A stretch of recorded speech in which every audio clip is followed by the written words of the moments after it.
Welcome to Attic Raiders Retro Reviews, where today we're going back to the 80s, where colour was cool, kids played computer games by feeding coins into slots, and king of the arcades was Pac-Man.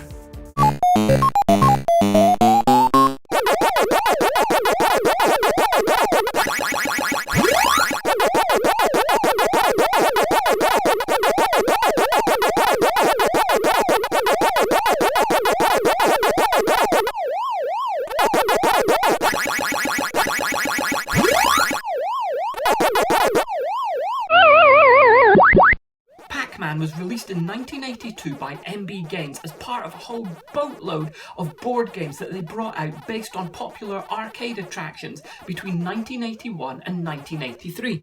I mean, there were a lot of these things. Donkey Kong, Frogger, Zaxxon, Centipede, Berserk, Pitfall, Jungle Hunt, Turbo, Dragon's Lair, Defender, and there's probably even more on that list.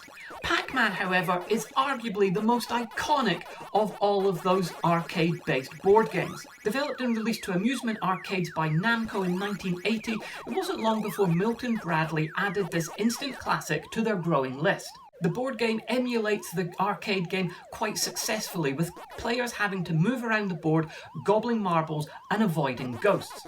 As far as board art goes, there's really not a lot to be said for this. It's basically just a photograph of the game on the box cover, whereas some of Milton Bradley's other arcade-based games had some absolutely stunning painted artwork. There's absolutely nothing to see on the back, it's completely blank, but there are printed instructions on the inside of the box cover. This is advertised as a 2 to 4 player game for children aged 7 to 14, which is unusual to have such a low cutoff age.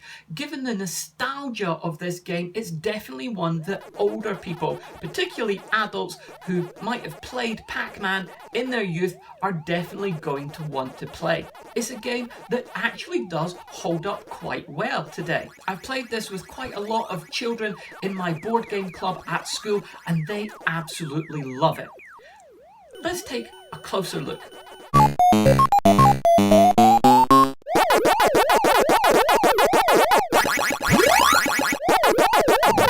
The game comes with 60 plastic marbles, 56 of which are white and 4 of which are yellow.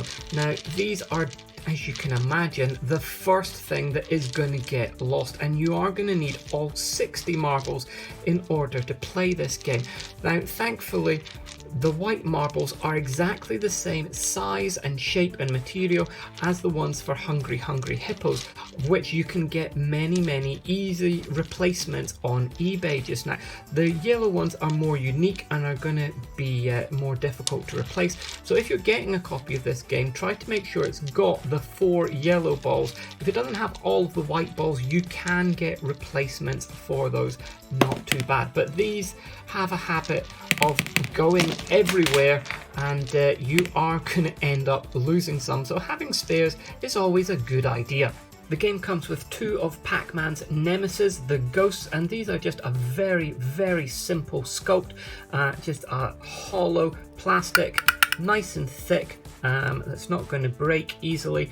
They do have sticker eyes though. These are not printed on, and these have a tendency of drying out and falling off. So if you're getting a copy of this game, try to make sure that you've got one which has got the sticker eyes in place. This game seems to have been released with quite a few different colours of ghosts available in the box, and as far as I can see, there was no actual way of telling what colour of ghost you were going to get. It seems to have been completely random.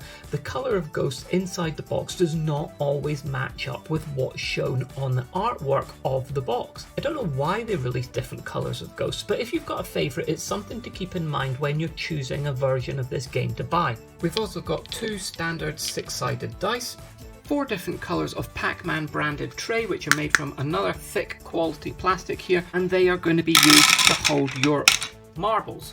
And finally, 4 Pac-Man playing pieces which come in accompanying colours to match the trays. Each of the Pac-Mans, or Pac-Men, or what exactly is the plural of Pac-Man? I'm really not sure.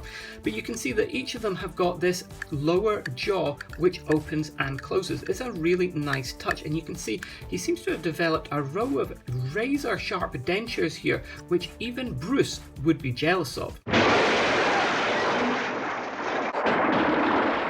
As you move your Pac-Man across the board, pushing down on marbles, it is going to cause his jaw to open and close, which is a really nice little touch.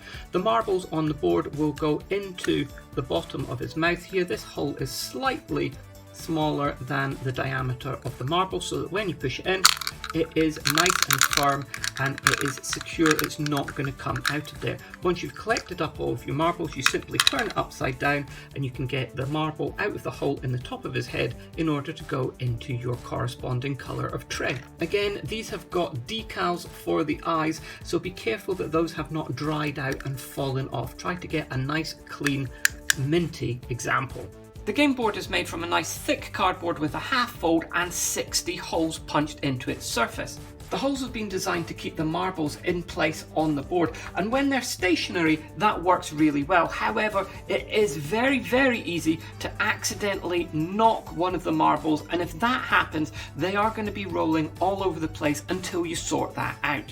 Now obviously the board itself has been designed to be reminiscent of the classic Pac-Man arcade maze. However, unlike the 2019 Buffalo Games Pac-Man board game release, which emulates exactly what you see on the arcade computer screen, this board game layout has been tweaked and the maze rearranged. Gone are the T-shaped and the L-shaped maze wall sections, and in its place are these kind of Z-shaped and straight line ones. Now the reason for that is that because this is a 4-player game, this board has been designed to have rotational symmetry, so that each one of these quadrants rotated around is exactly the same in order to keep it fair for all 4 players. Now to begin the game, the first thing we need to do is put out all 56 of the white marbles. And once that's done, the 4 yellow marbles go into the 4 red circles on the board. The 2 ghosts then go into their home spot in the middle, and the Pac-Man playing pieces go onto their home spots round the sides of the board. It's then also a good idea if you use your marble trays and put them at the sides of the board next to your starting positions. Just like the Pac-Man arcade game, the object of this board game then is for players to move around through the maze, eating as many of the white marbles as they can while avoiding the ghosts. At the end of the game, the player with the most white marbles is the winner. To move around the board, players are going to roll 2 dice. Whatever they land on, one of those numbers is how many spaces you're going to move your Pac-Man playing piece, and the other dice is going to tell you how many spaces you're going to move one of the red ghosts. Which dice you use to move your Pac-Man and which you use to move a ghost is completely up to you. Now, like most roll and move board games, you might be on autopilot and be very tempted to roll the dice on the game board, but don't. Just don't.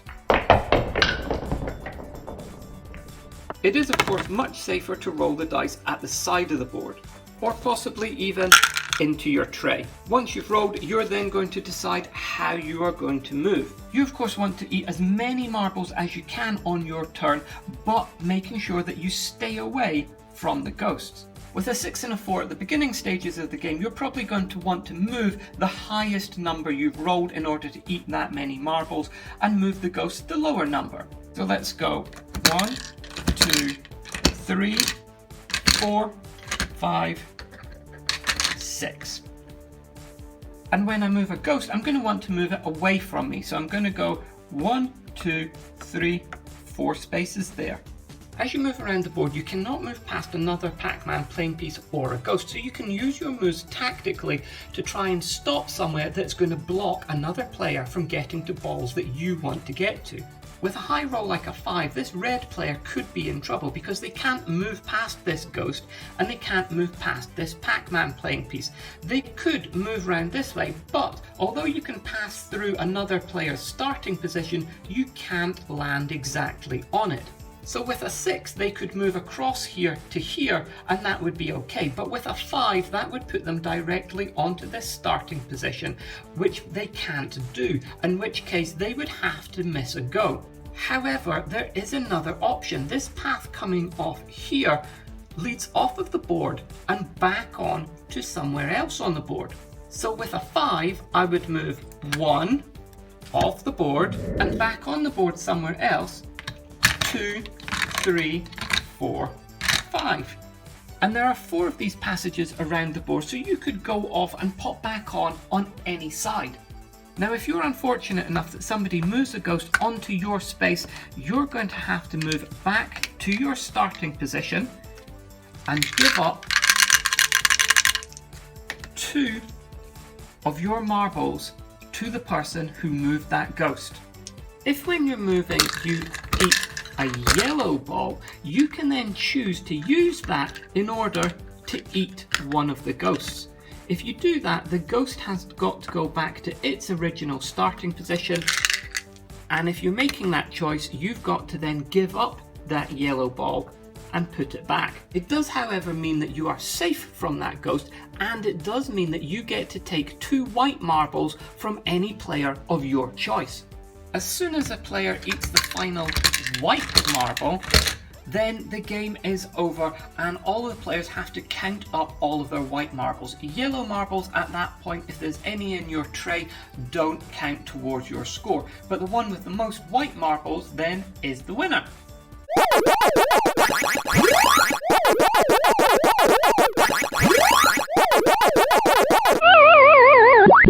So you can see it's quite a simple game that's definitely aimed at children, but with that nostalgia value, it's one that can definitely be enjoyed by adults.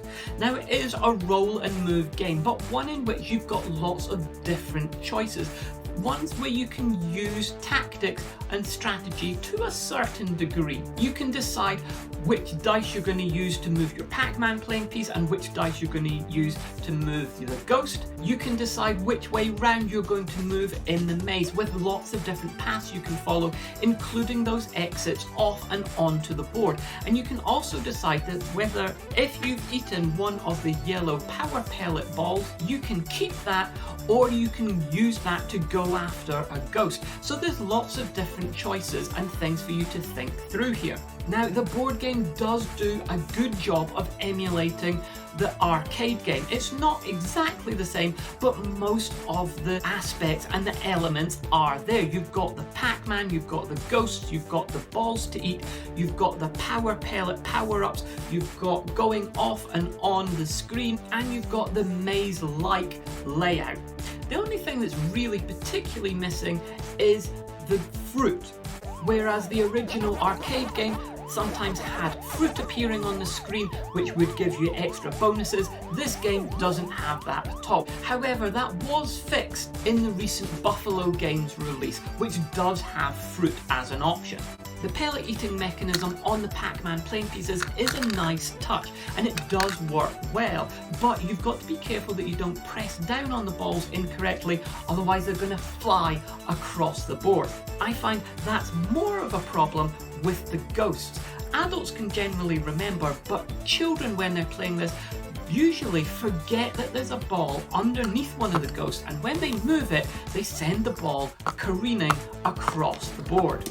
The balls going everywhere is probably the biggest drawback in this game. However, it's not that big a deal. It is a good game. It is fun and it is enjoyable. It's one that is readily available and it's fairly cheap. I would say this is definitely one to look out for. I would recommend it. It's not going to be too much thinking involved. It's not going to be for serious board gamers, but if you want a nice break in some of your longer games, it's a good game and it's one that I would recommend. Well, that's it on this week's show. Until next time, this is Attic Raiders Retro Reviews.